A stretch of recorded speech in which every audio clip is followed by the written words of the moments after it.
Seguimos en A por Todas, aquí en 8 Andalucía, en compañía del secretario general de Comisiones Obreras en Andalucía, Francisco Carbonero. Aquí le quiero preguntar sobre economía. ¿Usted cree que 2014 será el año de la recuperación en España y lo que más nos interesa, en Andalucía?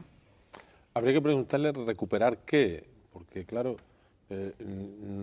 lo que dicen algunos que van a recuperar, hoy el señor González, que ha dicho que va a crecer esto en el 3% y que esto va a ser fenomenal, yo creo que ellos ya han recuperado, están recuperando el beneficio. Ahora, estamos en un momento de recesión del 1,6. 1,5 millones de parados en Andalucía, 36%. Vuelven a rebajar salarios, vuelven a rebajar pensiones. Cada día hay condiciones más desfavorables de la gente. Nuestra economía y nuestro modelo productivo no se le ve ningún atisbo de cambiar hacia ningún sitio.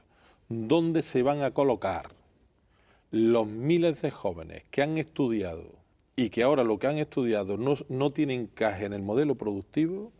¿Y dónde se van a colocar los miles de trabajadores de la construcción o expulsados de los servicios en lo inmediato, sabiendo que no van a volver a trabajar en la construcción y que los servicios, como es el turismo, con un crecimiento por encima de la media de España, se genera empleo en otras comunidades autónomas y no se genera empleo en Andalucía?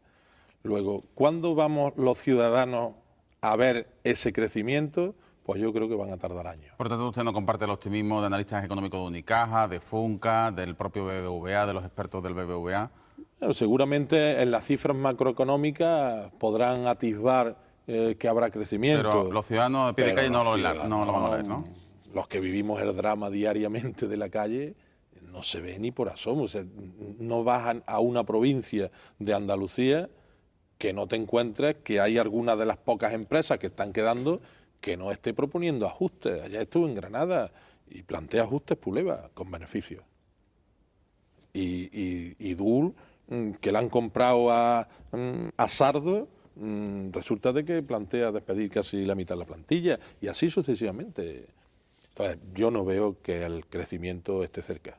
Y frente a esa política del austericidio del Gobierno central que ustedes han denunciado, también ustedes parece que han puesto pie en pared contra la Junta de Andalucía porque le demandan más valentía. De hecho, hoy se han manifestado contra los recortes en los empleados públicos, en los funcionarios. ¿Qué es lo que le exigen a la Junta de Andalucía? Nosotros podemos entender que el tope de déficit y la política que emana del Gobierno de España tiene maniatado al Gobierno andaluz. Pero, hombre, lo que le pedimos es que hagan un esfuerzo por desatarse las manos. ¿Pero usted pide prácticamente un ejercicio de insumisión? Yo es que creo, yo no sé si en la organización, la institución de gobierno tiene que ser insumisa. Yo creo que puede ser, sin ser insumiso, se puede tener una actitud de mayor valentía. Pero los partidos que lo sustentan deberían de tener un poquito de más valentía de exigir al Gobierno de España que en la situación en la que está Andalucía se requiere de un plan de urgencia de empleo o se requieren de algunas cuestiones absolutamente perentorias e imprescindibles y no se hace. Entonces, entendiendo las dificultades que hay y de que tienen las manos atadas, hombre, hagan ustedes un esfuerzo porque los ciudadanos lo veamos que se quieren desatar las manos. Porque si no, lo único que nos queda es entender que harán lo que dice Rajoy, como me lo manda Bruselas, que como Montoro nos pone el tope, ya lo sabemos, pero hagan ustedes algo más. Bueno, pues a esta entrevista con Francisco Carbonero se suman los 4 analistas que nos acompañan esta noche. Juan Méndez, buenas noches. Buenas noches, Fernando. Chema Fernández, buenas noches, bienvenido. Igualmente, Isabel Morillo, buenas noches. Buenas noches. Raúl Limón, igualmente bienvenido. Bueno, a ver quién rompe el hielo. Bueno, yo, si queréis, quería empezar por preguntarle si esta nueva situación, es decir, las manifestaciones que hemos estado viendo esta semana, las protestas que hemos estado viendo, ya van muy dirigidas a la Junta. Es decir, hay una cierta sensación de que hay o una nueva diana dentro de la acción sindical o al menos una que no había antes. ¿Quiere decir que hay una relación distinta, distante, rota con el Gobierno andaluz? No, rota no está, pero Bueno, nosotros firmamos, y el gobierno andaluz firmó con los sindicatos y firmó con mucha más gente, ¿no? Lo de aquello del pacto por Andalucía y firmó con nosotros un índice de cuestiones de política económica, de trabajar para ir poniendo en marcha cosas o de negociar la estrategia 14-20 que tienen que presentar pronto y tal, y la verdad que desde que está el nuevo gobierno aún todavía no sabemos qué piensa el gobierno sobre todas estas cuestiones, ¿no? Pero nosotros sabemos que el eje del mal no está en la acción del gobierno andaluz, está en la acción de las políticas que emanan del gobierno de España y nosotros, por tanto, sí estamos en contra de esas políticas cuando se hacen unos presupuestos que están enmarcados dentro de esas directrices, porque tampoco tienen muchos márgenes para hacer otra cosa, pues evidentemente tenemos que estar también en contra de eso, por coherencia. O sea, si recortan los salarios el gobierno de España y se recortan en Andalucía, pues le tendremos que decir a Andalucía, si se recortan sanidad en el gobierno de España y se recorta aquí, pues por coherencia, evidentemente tenemos que estar en contra de esas políticas, más allá de que creo que hay de momento, y esperemos que pasado el Congreso del Partido Socialista y asentado un poquito el próximo gobierno, empiece a hacer algunas cosas que yo al menos estoy echando en falta. ¿Siente el mismo cariño? ¿Siente el mismo cariño con el nuevo Ejecutivo y con los... Bueno, no es un problema de cariño, es un problema de realidades y por tanto... En política económica, dígame, ustedes tuvieron aquí el consejero de Economía el otro día. O sea, ¿qué vamos a hacer en Andalucía para resolver el gran drama que tenemos de todo lo que planteaba antes, de dónde colocamos a los trabajadores que se han quedado del sector de la construcción, cómo el campo está cogiendo un montón de gente cobrando a 20 euros cuando el convenio está a 50 y eso no se puede sostener? Entonces, nosotros tenemos muchos problemas que el gobierno tiene que ponerse a intentar resolverlos y nosotros queremos estar ayudando a resolver, pero en políticas agrarias, que es una de nuestras potencialidades, el problema no los va a resolver los señores de Asaja. Su problema de los señores de Asaja es cómo se reparte la paz, pero no es el problema del empleo. Entonces nosotros lo que queremos es espacio que podamos negociar y acordar para generar sinergia, que se puedan hacer, que el gobierno pueda hacer cosas. Y si no la quiere hacer con nosotros, que las haga de cualquier manera. Si no quiere acordar, que no lo haga, pero que gobierne. Sí, señor Carbonero, pero ahondando en lo que plantea mi compañero, sí que ha planteado usted públicamente pues su malestar porque la presidenta de la Junta ha hecho más gestos hacia los empresarios o ha tenido reuniones de primer nivel, se ha hecho más fotos, digámoslo así, con los empresarios que con los sindicatos.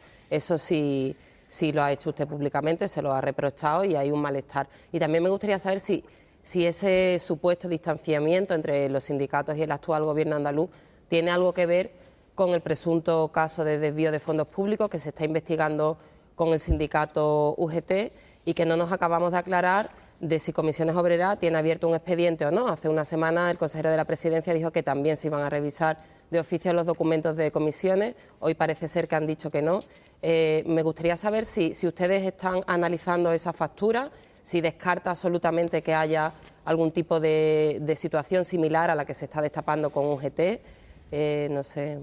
A ver, yo no reprocho nunca que la presidenta o quien ha presidido la Junta de Andalucía se reúna con los empresarios. Tiene la legitimidad y además creo que es bueno y es conveniente. Lo malo sería que no se reuniera. Yo lo que criticaba era que un día, como el Día del Trabajo Decente, a la misma hora que estaban las concentraciones de los trabajadores para reivindicar y protestar contra las políticas que se venían haciendo y el deterioro de las relaciones laborales y del mercado de trabajo, la presidenta de un gobierno de izquierda se reúna ese día con las empresas, con una parte importante de empresas andaluzas, y no le diga que se vengan de Madrid a tener su sede social aquí, a cotizar sus impuestos en Andalucía y encima vengan que son los salvadores de la patria. Pues mire usted, me parece que no era el momento. Lo podía haber hecho al día siguiente. Pues yo creo que la presidenta, aquel día, una de las cosas que tenía que haber dicho, además de la foto, era decirle que todas esas empresas, que por cierto, algunas de ellas están en las primeras listas del Bárcenas, podían estar y cotizar en blanco y verde en vez de en otras comunidades autónomas. El patriotismo también se entiende por esas empresas y esa responsabilidad social que recogen después medallas de Andalucía y todas estas cosas, pues los empresarios aquí tienen que dar la cara, porque todas esas empresas han ganado mucho dinero y siguen ganando dinero, y sin embargo se les ve pocos gestos. A eso es lo que yo... Sobre la otra parte de la pregunta, sobre la otra parte de la pregunta, es que yo todo esto que dijo el consejero de Presidencia no lo entiendo muy bien. A nosotros no nos han dicho nada. Ni nos no le han reclamado ninguna documentación. No, nada. Pero es que además es una cosa... O sea, si cualquier entidad que ejecute una subvención de carácter finalista tiene que presentar los papeles a la Administración, no tiene que abrir ningún expediente, si es que los papeles los tienen que tener. Y lo normal que se hace es que cuando en las revisiones de la Administración cualquier entidad ha hecho una justificación que no se ajusta a las normas que rigen, se le hace un requerimiento de reposición y de devolución del dinero. Entonces, no entiendo cuál es esa... Claro que genera confusión y que a nosotros nadie nos ha dicho nada, porque los papeles los tienen ellos. Por tanto, revisen ustedes como lo han hecho siempre, Cuando lo han revisado y cuando han visto si había alguna cosa que no se ajusta, sí, pero han dicho, mire usted... A la vista de lo que hemos estado viendo en el caso de los ERE, está claro que durante 10 años la Consejería de Empleo ha dado subvenciones a trocho y mocho sin exigir ningún papel.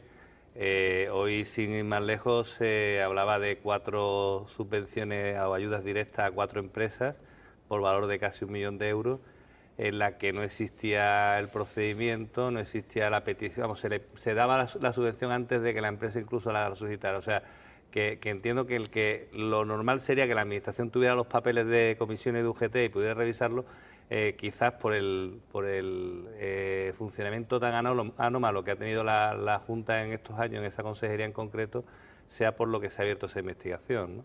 Bueno, a nosotros nunca nadie nos ha dado una subvención sin decirnos en el BOJA cómo hay que justificarla, Nunca.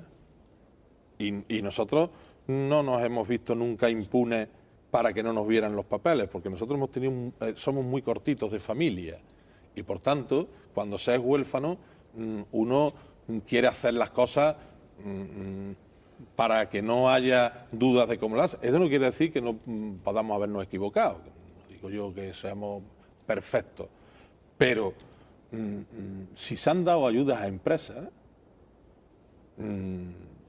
tendrán que responder quien las haya dado. Yo he dicho que lo dije en una rueda de prensa sobre el informe de los ERE que se había hecho y evidentemente esto es la consecuencia de una chapuza administrativa importante por gente que ha estado gestionando en la Administración. ¿Eso quiere decir que todo el gobierno haya hecho una chapuza? No, pero ha habido algún gestor que ha permitido esas cosas y que ha arrastrado a hacer las cosas de forma regular, ¿no? Yo quería preguntarle por una cuestión mucho más quizás trascendente, en el sentido de que después de 5 años de crisis o casi 6, después de todas las movilizaciones que han hecho los sindicatos llamados de clase, comisiones y UGT, ¿no se han planteado ustedes que toca un arrebato claro en los sindicalismos como representan UGT y comisiones de renovación, de que esas movilizaciones en la calle aparentemente no traen ningún fruto? Sin embargo, otros sindicatos y otras organizaciones de defensa de los consumidores, etcétera, están consiguiendo, por ejemplo, a nivel jurídico, sentencias más favorables para los ciudadanos, en definitiva, ¿no? Y también si el propio sindicato se ha dimensionado creando una estructura, que se habla mucho de la administración paralela de la Junta de Andalucía, pero también los sindicatos y las patronales se han dotado de una serie de estructuras que lo han engordado en costes, les han añadido funciones que realmente no distan, vamos, no tienen mucho que ver con el sindicalismo a la hora de que se comportan como empresas de formación en su caso o de asesoramiento jurídico en otro. ¿No cree que sería el momento de un replanteamiento en profundidad de lo que debe ser el sindicalismo en el siglo XXI? Bueno, mire, entenderá que nosotros le dedicamos tiempo a qué tiene que ser el sindicalismo en el siglo XXI. Pero lo decía con anterioridad, el problema no son los sindicatos. O sea, todas estas políticas, el problema no es que nos ataquen a los sindicatos y que los sindicatos no van a desaparecer. Estarán en unos momentos, lo que desaparecen son los derechos. Y ponía el ejemplo de Reino Unido. Pero, señor Carbonero, en la prensa de ustedes últimamente están haciendo alusiones a un acoso y derribo por parte de la ultraderecha, de la neoderecha. Y hay otra cosa, que además los funcionarios públicos son grandes agredidos en derechos sociales y laborales, y los sindicatos corporativos, por ejemplo, que afectan a trabajadores públicos, hablo de CESIF, USTEA, en el caso de los docentes, han querido tomar el relevo. Las últimas elecciones sindicales han sido francamente demoledoras en cuanto a Administración General de la Junta de Andalucía. No es un buen momento, a colación de lo que dice... Sí, de funcionarios. No es un buen momento para que, pese a todo lo que está cayendo en los dos grandes sindicatos de clase, haya un rearme, como dice mi compañero, una reformulación, una redefinición de los posicionamientos, porque además hay un contexto de seguidismo acrítico en general que a ustedes no les beneficia, ¿no? Un poco a colación también. Es que esto es muy complejo y para rato, pero Disculpe mire, la pregunta. No. Mire, siempre yo cuando escucho ¿cómo se pueden resituar los sindicatos? ¿Qué reconversión necesitan los sindicatos? Es que tampoco hay nadie que tenga la receta. El único problema nuestro la única reconversión es estar en los centros de trabajo y atender a la gente en los centros de trabajo. No hay otra. Eso es lo que quieren los trabajadores. No hay otra. Y ahí es donde yo creo que nosotros tenemos que hacer un esfuerzo tremendo de ejercicio. O sea, yo digo en el interno, lo digo hoy públicamente y lo digo en las asambleas. O sea, cualquier persona que venga a tener dedicación exclusiva en el sindicato es para estar en muchísimas peores condiciones que está en su puesto de trabajo. En muchísimas peores condiciones, porque estar en el sindicato significa la dedicación de la militancia, del esfuerzo, del compromiso. Y ahí, en los momentos de dificultad, es mucho más importante. Y ese es el discurso mío y del secretario general de la Confederación. Y estamos haciendo incluso un proceso de fusiones y de reestructuración del sindicato para, ante una situación mucho más difícil por la reforma laboral, para defender los intereses de los trabajadores, podemos estar y depositar los esfuerzos y el trabajo y el dinero del sindicato a atender a los trabajadores en la empresa. Y mira, hay un informe de los datos últimos del Tribunal de Cuentas sobre la financiación de sindicatos y partidos. Comisiones Obreras en 2011 ingresó por cuotas 118 millones de euros. 29 partidos políticos ingresaron por cuota 43,2 millones. Luego, el sindicato tiene afiliación. ¿Qué organización social o política en este país ingresa en un ejercicio ya en crisis, en la situación en la que estamos, 118 millones de euros? De las cuotas los afiliados. La gente que está en los centros de trabajo, en las empresas, sabe lo que hace el sindicato. Lo que planteamos, creo, no es tanto el hecho de que desaparezcan determinadas formas de actuar de los sindicatos, como es el caso de la afiliación, evidentemente no. Estaría bueno que también ahora los sindicatos fueran a copar parte de esos fondos públicos destinados a los partidos políticos, que en mi opinión tampoco deberían de ser sufragados, sino más a la estructura, yo me refería más a la estructura, a la forma de actuar ante las crisis. Evidentemente el sindicalista tiene que estar a pie de empresa, pero quizás habría que sustituir ya la pancarta o la protesta en la puerta de la calle o cortando la calle por otras actuaciones que sean más beneficiosas a la larga para el trabajador, ¿no?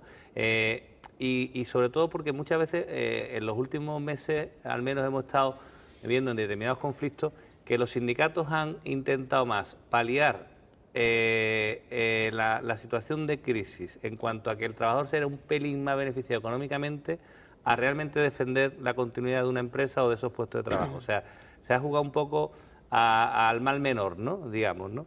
Entonces, yo lo que le decía es eso, si quizás además los sindicatos se han dotado de una serie de estructuras o sea, yo no entiendo que el sindicato tenga que estar haciendo cursos de formación, los cursos de formación los tienen que dar empresas de formación. Y el que el sindicato juegue a dar cursos de formación, lo único que puede ocurrirle es que te haga actuar como patrón y que se lea en la prensa cómo Comisiones Obreras aplica la reforma laboral en un ERE, ¿no? En determinados momentos, ¿no? Entonces, mire, aunque sea un titular demagógico, ¿no? Comparto, ¿no? Pero así el sindicato tiene que ser empresa. Porque nosotros necesitamos de economistas, necesitamos de abogados, necesitamos de algún periodista, necesitamos de sociólogos, necesitamos de una estructura de conocimiento que no la tenemos los dirigentes sindicales. O sea, nosotros parece que sabemos mucho, pero no sabemos tanto, ¿no? Puedes tener discursos, pero en lo concreto... nosotros tenemos unos servicios jurídicos que llevan... o sea, no hay nadie en los juzgados de lo social que lleven más casos ni que ganen más casos que Comisiones Obreras. Por esa parte no es donde están los problemas, por ahí no pierden los derechos la gente. Luego es muy difícil que nosotros no seamos empresa, sindicato va a ser, y las relaciones laborales evidentemente existen. Las condiciones de trabajo de la gente de los sindicatos, como estamos entre periodistas, pues podemos hablar. O sea, que nosotros somos una empresa que creo que tratamos muy bien las relaciones laborales. De hecho, hemos tenido un expediente y nosotros hemos llegado a un acuerdo. ¿Hemos engordado mucho en la estructura? Pues en la medida en que si hay más afiliación y hay más ingresos y las asesorías jurídicas tienen más ingresos de las minutas y demás, pues habrá más estructura. Si los trabajadores usuarios de las asesorías que van a que les resuelvan problemas porque la reforma laboral ha bajado las posibilidades de ganar cosas, pues evidentemente nos han sobrado ahora en algún momento abogados. ¿Eso entra en contradicción? Pues claro. A mí eso me cuesta un sacrificio tremendo tener que tomar esas decisiones porque tengo ideas y sentimientos muy encontrados, ¿no? No es fácil. Yo entiendo lo que tú me dices. Sí veo una percepción a veces a nivel de ciudadanía de que los sindicatos son como hermanitas de los pobres, ¿no? Valga un poco la expresión, aunque sea totalmente trasplantable a otros contextos. Es decir, los sindicatos tienen que cobrar una minuta cuando se prestan unos servicios, y los sindicatos tienen que tener unos honorarios, ¿no? Cuando hay adjudicatarios, usted lo sabe, por temas de expedientes de regulación, las regularidades después vienen y se deben de depurar las responsabilidades en función de que no sea la parte por el todo, que yo creo que es un poco lo que está pasando. A nivel de percepción social, señor Carbonero, usted hablaba antes en la entrevista que abría este programa de hoy de Margaret Thatcher, ¿no? Haciendo un poco un epígono, ¿no? de lo que pasó en esa Gran Bretaña de los 80. Aquí usted sabe que hay la pancarta a la que alude mi compañero es realmente incómoda para nuestros Margaret o nuestras Margaret Thatcher a escala doméstica, de Despeñaperros para abajo, de Despeñaperros para arriba. La misma Esperanza Aguirre les llama a ustedes reaccionarios, anticuados, antisociales, en declaraciones de mayo de 2012, y dice que ustedes provocan unas algaradas callejeras que les llevarán a caer como el muro de Berlín. Un poco... Bueno, la señora Aguirre es que atrevida. Bueno, nos queda muy poquito tiempo y sí me gustaría plantearle dos últimas cuestiones. ¿Está usted esperanzado en la reunión de los jefes de Estado de la Unión Europea por las políticas en favor del empleo juvenil? Se van a destinar 6.000 millones. Esta parece que España le va a recibir en torno a 1.800 millones. En Andalucía estamos en torno al 65-70% de paro juvenil. ¿Cree usted que servirá para algo? Pues mire usted, sinceramente no. Porque si hablan en Europa de 6.000 millones en 3 años, ¿en qué? Si el problema es cómo se mueve el modelo productivo para que pueda trabajar la gente. ¿Eso qué va a suponer? ¿Que le va a dar una ayuda a las empresas para que contraten a jóvenes? ¿En qué condiciones? Entonces, la verdad es que no es que sea negativo, o sea, lo saludamos y es positivo, pero creo que eso es carderilla para lo que se necesita y que nosotros estamos planteando a nivel europeo, que doten con el 25% del dinero que han dado para rescatar los bancos a los estados para que lo que llamamos nosotros se pueda hacer un plan Marshall siglo XXI que permita reactivar la economía. Y no estamos demandando, la Confederación Europea de Sindicatos, no estamos demandando el dinero que se le ha dado a los bancos, estamos hablando del 25% para rescatar a las personas. Señor Carbonero, que no quiero que usted se vaya sin que le pregunte una curiosidad. ¿Qué sintió usted cuando vio al señor Fidalgo presentando el libro de Aznar? Hombre, me dio pena. Me dio pena porque yo tengo un buen concepto y tengo buena amistad con José María, pero creo que no ha estado a la altura que tenía que estar alguien que ha sido secretario general de Comisiones Obreras. Pues secretario general de Comisiones Obreras en Andalucía, Francisco Carbonero, muchísimas gracias por acompañarnos aquí en 8 Andalucía, en el Plato de Por Todas, y muy buenas noches. Muy buenas noches, muchas gracias. Volvemos después de la publicidad y analizamos los principales asuntos de actualidad con Chema Fernández, con Juan Méndez, con Raúl Limón y con Isabel Morillo.